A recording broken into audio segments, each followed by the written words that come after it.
Que a paz e a graça do Senhor estejam com todos nós, em nome de Jesus. Amém? Nossa mensagem de hoje tem como base o capítulo 10 do Evangelho de João. É conhecido. É chamado capítulo do Bom Pastor.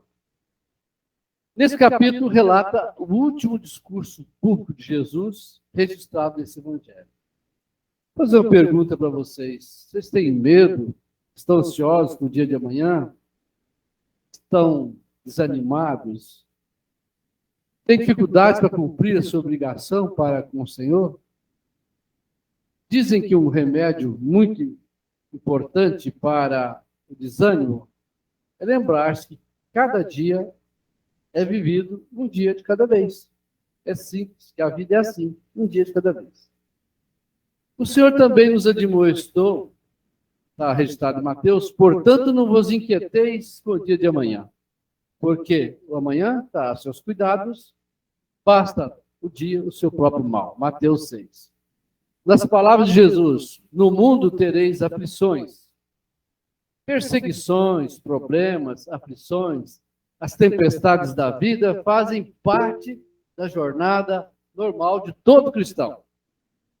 O fato de nós sermos crentes no Senhor Jesus não nos isenta de enfrentarmos no dia a dia as tempestades. Elas são inesperadas e elas chegam para todos, para rico, para pobre, para grandes, pequenos, doutores, iletrados, crentes, descrentes.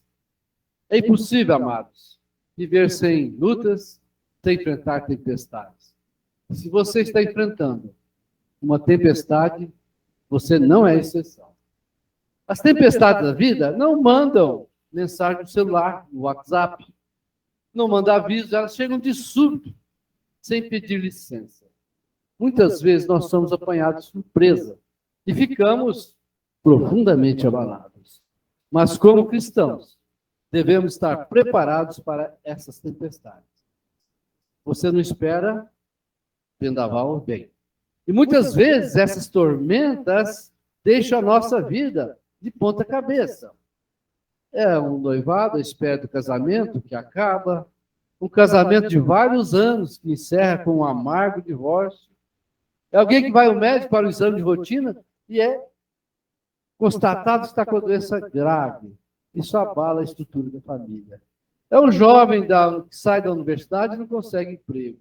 O pai de família que perdeu o emprego. O pai que tem os filhos envolvidos com drogas. Entes queridos, parte deixando grande saudade. É uma situação adversa que você nunca esperou acontecer, mas transtorna a sua existência. Amados, essas tragédias que eu mencionei, as tempestades da vida, não anulam a bondade de Deus.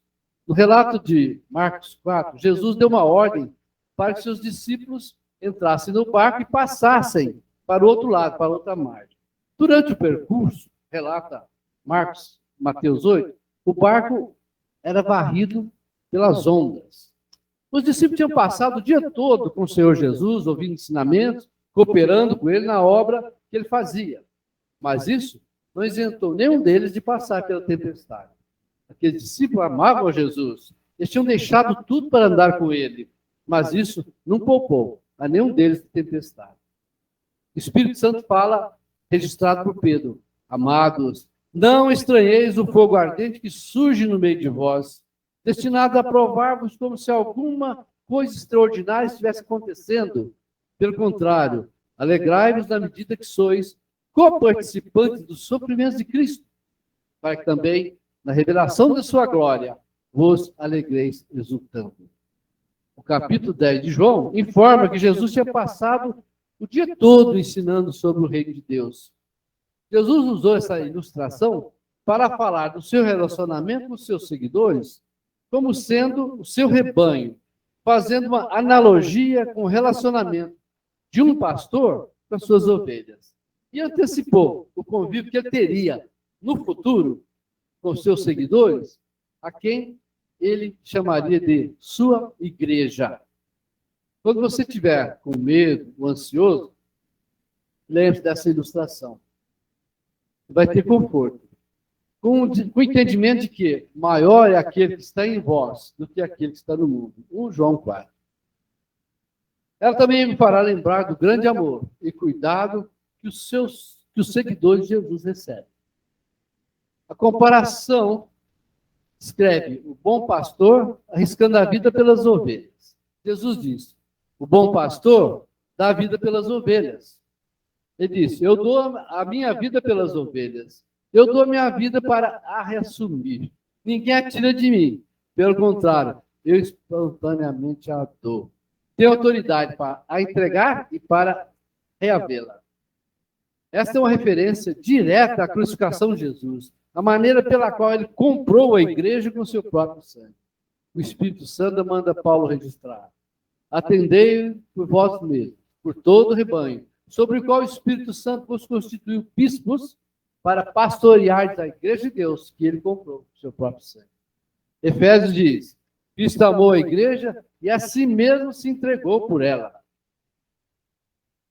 Esses versículos, amados, mostram que a igreja deve ser vista como o rebanho de Cristo. Além do rebanho, a igreja é comparada a um edifício feito por pedras vivas. Pedro relata, pois assim é dito na Escritura, eis que põe em Sião uma pedra angular, escolhida e preciosa, e aquele que confia nela jamais será envergonhado. Jesus disse ainda, vocês nunca leram nas Escrituras? A pedra que os construtores rejeitaram tornou-se a pedra angular. Isso vem do Senhor, algo maravilhoso para nós. E essa pedra era Cristo. Esse Jesus é a pedra rejeitada por vós, os construtores, o qual se tornou a pedra angular. E não há nenhuma salvação, em nenhum outro, porque também debaixo do céu, nenhum outro nome há dado entre os homens, pelo qual devamos ser salvos. Amém? Edificados sobre o fundamento dos apóstolos, dos profetas, sendo o próprio Cristo a principal pedra angular desse alicerce. Nele, o edifício inteiro, bem ajustado, cresce para santuário dedicado ao Senhor, no qual também vós, juntos, sois edificados, morada de Deus no Espírito. A Escritura está claramente dizendo, amados, que nós, a igreja, somos pedras vivas, que juntados constituímos um edifício, um predinho, onde o Espírito Santo habita, cuja base sólida, fundamental, é Cristo.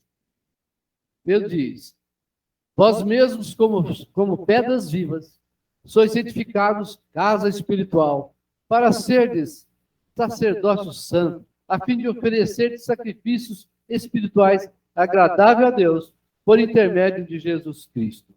Vós sois raça, geração eleita, sacerdócio real, nação santa, povo de propriedade exclusiva de Deus, a fim de proclamardes as virtudes daquele que vos chamou das trevas para a vossa maravilhosa. Pensar na igreja como rebanho nos fará valorizar o que Cristo fez pela igreja. Vamos fazer duas perguntinhas. Qual o relacionamento de Cristo tem com o seu rebanho, tem com a sua igreja? O que Cristo, como pastor, faz pela igreja? A primeira verdade evidente é que Cristo é o Senhor da igreja. O pastor a quem Cristo se compara é o dono das ovelhas. Ele é a autoridade soberana do rebanho. Quem entrar no rebanho torna-se propriedade de Cristo, assim como a ovelha é propriedade pessoal do seu pastor. Esse conceito de posse tem dois aspectos. Primeiro, implica que as ovelhas vivam para o pastor. Ovelhas vivam para o pastor. Nós, como pertencemos a Cristo, somos servos de Cristo. A segunda indica que o pastor vive para as ovelhas. Como o dono das ovelhas, o pastor as ama, é responsável por elas e cuida da sua manutenção. Então, ser dono das ovelhas é uma grande responsabilidade. E o bom pastor cumpre essa responsabilidade. Alguém diz que ninguém se preocupa com as crianças como os pais. Alegra-se com os filhos, sustenta os filhos, planeja o futuro deles. Com certeza, Cristo o Filho Todo-Poderoso de Deus, cuidará completa e eternamente dos seus. Amém.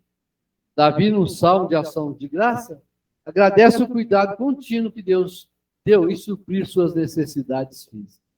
Ele diz: fui moço, agora sou velho. Porém, jamais vi o justo desamparado, e nem a sua descendência mendigar o pão. Salmo 37. Jesus admoestou no Sermão do Monte, dizendo: portanto, não vos inquieteis, dizendo: que comeremos? Que beberemos? Ou com que nos vestiremos?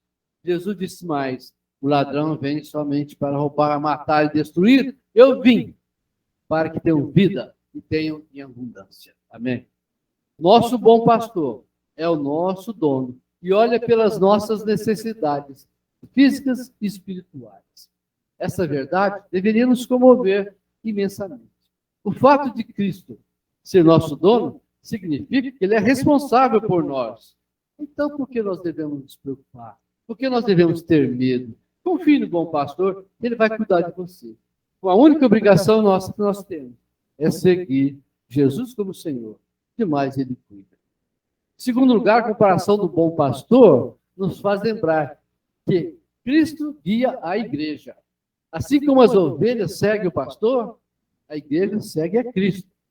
Reconhecemos a sua voz e respondemos a ela. Jesus disse: em verdade vos digo, o que não entra pela porta no aprisco das ovelhas, mas sobe por outra porta, esse é ladrão e salteador.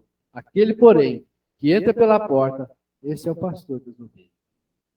Para o porteiro, para este, o porteiro abre.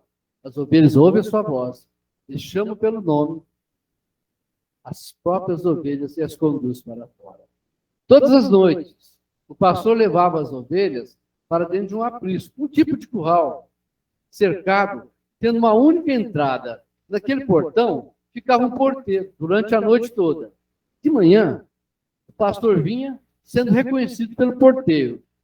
Recebia permissão para entrar, o aprisco chamava as ovelhas para junto de si e as guiava para fora para pastarem.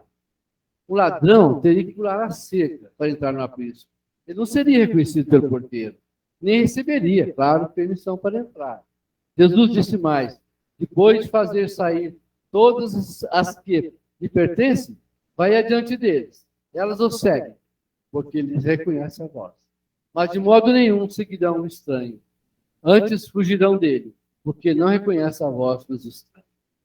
Amanhã, quando o pastor vinha levar as ovelhas para fora do aprisco, ele simplesmente caminhava à frente do aprisco e chamava. As ovelhas ouviam sua voz e corriam até ele. Quando as ovelhas saíam do aprisco, agora já não tinham mais nenhuma proteção, senão a do pastor. Dependiam dele totalmente para guiá-las para fora, para cuidar delas, para pastar livres de qualquer perigo. O pastor era o senhor total das ovelhas. As ovelhas iam onde ele as guiava, estavam sob a sua direção. De todos os animais, as ovelhas têm a característica mais acentuada de serem seguidoras. Elas não têm um bom sentido de direção. Conduzidas bem, desfrutam de boa vida. Somos ovelhas neste aspecto. Sem liderança, tropeçamos como cegos às palpadelas, como procurando uma mão que nos ajude. Isaías escreveu: todos, desgarrados como ovelhas, cada um se desviava pelo caminho, mas o Senhor fez cair sobre ele a iniquidade de todos nós. Jeremias diz: eu sei, ó Senhor, que não cabe ao homem determinar o seu caminho, nem ao que caminha dirigir os seus passos. Precisamos de uma condução apropriada. Caso contrário, a tragédia nos espera. Jesus é para nós o bom pastor. Ele é o nosso guia, o nosso líder. Ele é o cabeça da igreja, Efésios 5. Nele nós temos sabedoria, justiça, santificação e redenção. Estar cientes de nossas incapacidades e de quem ele é, nos faz reconhecer que a tarefa central do povo cristão é estar olhando firmemente para o autor e consumador da fé, o Senhor Jesus. Amém.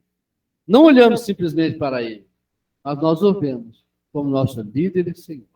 Imagine você estar numa estrada à noite, estrada perigosa, cheia de curvas, descidas e subidas, curvas fechadas, sem farol, à beira de precipício. O acidente seria inevitável. Só não sabia quando seria, quando nem onde ia acontecer. É uma situação que retrata precisamente uma pessoa em pecado, que está tentando percorrer o caminho de Cristo neste mundo sem orientação divina. Assim como uma pessoa que governa um carro sem faróis numa estrada perigosa, essa pessoa está caminhando à destruição. Jesus, porém, nos garantiu que ele dá às suas ovelhas uma orientação divina, que as montanhas, vales, poços, precipícios da vida não devem despertar nenhum medo em nós. Tendo Jesus como nosso líder, podemos descansar em segurança, enquanto nós completamos a nossa jornada pela vida, que de uns já estão acabando e outros estão começando. Através da sua palavra, ele é o nosso mapa, o nosso GPS. Alguém disse assim: pode-se ouvir Jesus sem segui-lo, mas não se pode seguir Jesus sem ouvi-lo. Ouvimos a palavra do Senhor e o seguimos. Jesus mostra como bom pastor, Cristo ama a igreja e prontamente dá a vida por ela. Ele se preocupa com suas ovelhas e as protegerá, sacrificando a própria vida. Ele diz: eu sou bom pastor, que dá vida pelas ovelhas. O mercenário, que não é pastor, a quem não pertence as ovelhas, ao vir o lobo, abandona as ovelhas e foge. O lobo, então, arrebata-as e dispersa as ovelhas.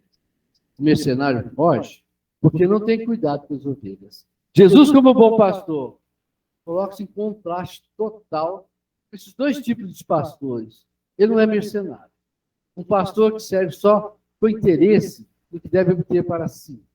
Interesse que ele obtém do serviço. Não. Um mercenário é pago para cumprir o dever. Embora não seja mau ou iníquo, ele não tem a preocupação de cuidar das ovelhas, que um verdadeiro pastor tem. Uma vez cumprido o seu dever, o mercenário não tem nenhum senso de obrigação para com as ovelhas. Jesus não é como um pastor infiel, que deixa de cumprir as suas tarefas por interesses egoístas. Ezequiel escreveu a respeito do pastor infiel: a fraca não fortalecestes, a doença não curastes, a quebrada não ligastes, a desgarrada não tornaste a trazer, e a perdida não buscaste. Mas dominais sobre ela, com rigor e dureza. Assim se espalharam por não haver pastor, e tornaram pasto para todas as feras do campo. As minhas ovelhas andam desgarradas por todos os montes, por todo o elevado outeiro. As minhas ovelhas andam espalhadas por toda a terra, sem haver quem as procure, ou quem as busque. Jesus, ele é diferente. Ele é o bom pastor. Não é pago para servir, mas pagou com a vida para servir, porque ama as ovelhas. Pagou pela proteção delas com sangue de sua vida. Quando o perigo ameaça, um lobo ou um leão se aproxima para ferir o rebanho. Ele não se esconde para salvar-se do perigo, mas coloca a sua vida. Cuida com as ovelhas acima de sua própria vida. Jesus tem uma relação íntima com as ovelhas, semelhante à relação que tem com o Pai. Próxima, amorosa, com unidade de igual para igual. Eu sou bom pastor e conheço as minhas ovelhas. E por elas sou conhecido. Assim como o Pai me conhece a mim, eu também conheço o Pai e dou minha vida. Cada ovelha tem a sua atenção e amor e preocupação. Ele anima e defende com todas as forças. Morrer para os outros, para que os outros vivam, é o maior amor de todos. Ele dá a vida pelas ovelhas. Essa prova foi testemunhada pelo Evangelho de João, que foi escrito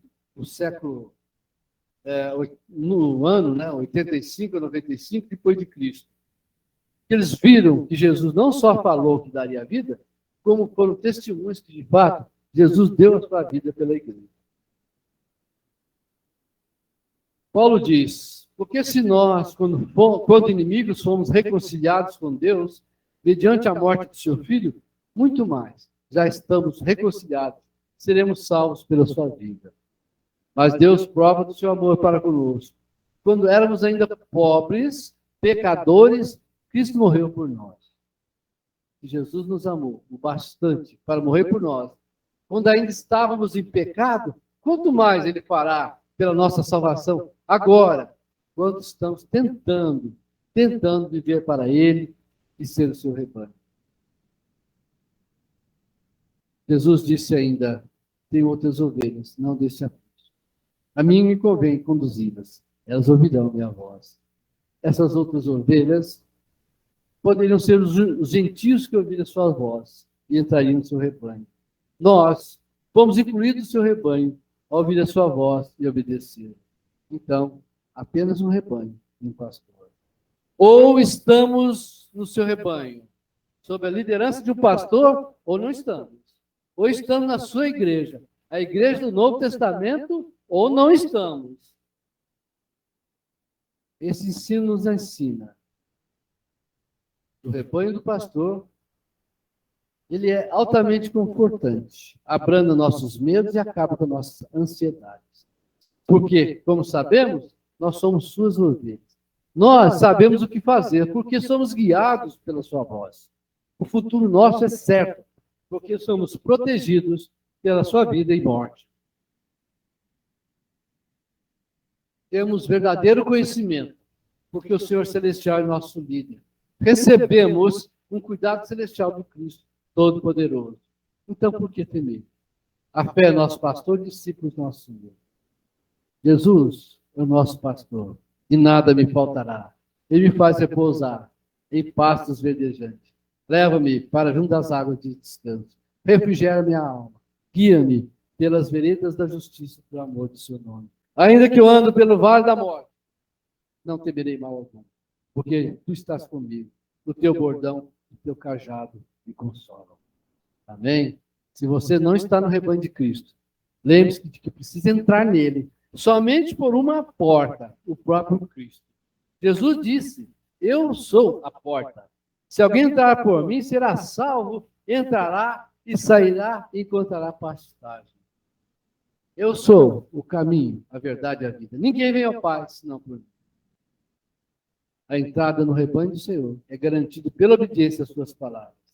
Então Jesus diz assim, ide, portanto, fazei discípulos de todas as nações, batizando em nome do Pai, do Filho e do Espírito Santo. Ensina-os a guardar todas as coisas que vos tenho ordenado. E eis que estou convosco todos os dias, até a consumação do século. Quem crer e for batizado será salvo, mas quem não crer será condenado.